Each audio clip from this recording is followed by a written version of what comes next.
should have given you a bigger warning to, run away. Time for Smart Money with our Fox 40 financial analyst. Keith, I just made up a new word. You're a financialist. That's not so bad. I wish I didn't have to follow the cupcake story, though. That's what worries me more. On the other hand, whatever you say is going to be good news compared to that, I suppose. And boy, yesterday was huge news in the markets. What happened?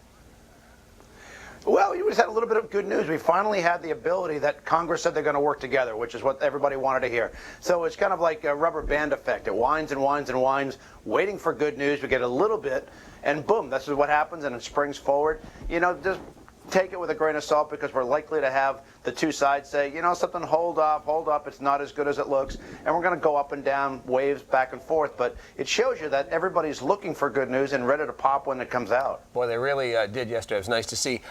Here's an interesting question, I think, for you specifically. I know you're someone who's much more concerned about deflation rather than inflation, and gold is seen as a hedge against inflation. George Soros, the mega billionaire, is buying a bunch of gold right now. Why is he doing that?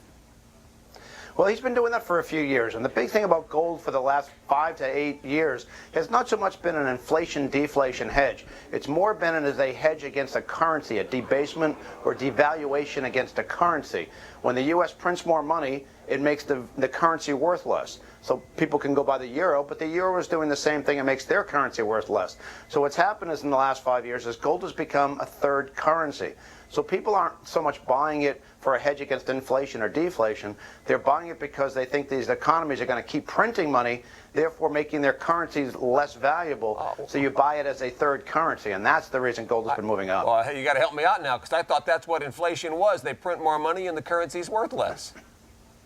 Well, that's what it should be. When you print more money, you've got to create more demand for goods and services, but it's not happening because money's getting destroyed faster than these governments can inflate with. Every time somebody loses a home, that's credit or money that gets destroyed out of the economy. Every time somebody loses a credit line, somebody loses their job. Every time somebody loses their ability to create more money, money comes out of the economy faster than the government can print. So we actually have deflation, which is what I talk about in the book, but which is really difficult that for people to understand, is they think that printing money creates inflation every day. We will have inflation in 3 or 4 years, but for the time being we have deflation, devaluation of the currency. That's why people like George Soros are buying gold. Well, yeah, it is interesting when the super rich guys make choices like that. I guess so we should all pay a little attention. Thank you very much, Keith. We'll talk to you later in the morning. What's a few billion between friends? Yeah, that's right. Yeah, Keith, we'll talk to you later in the morning.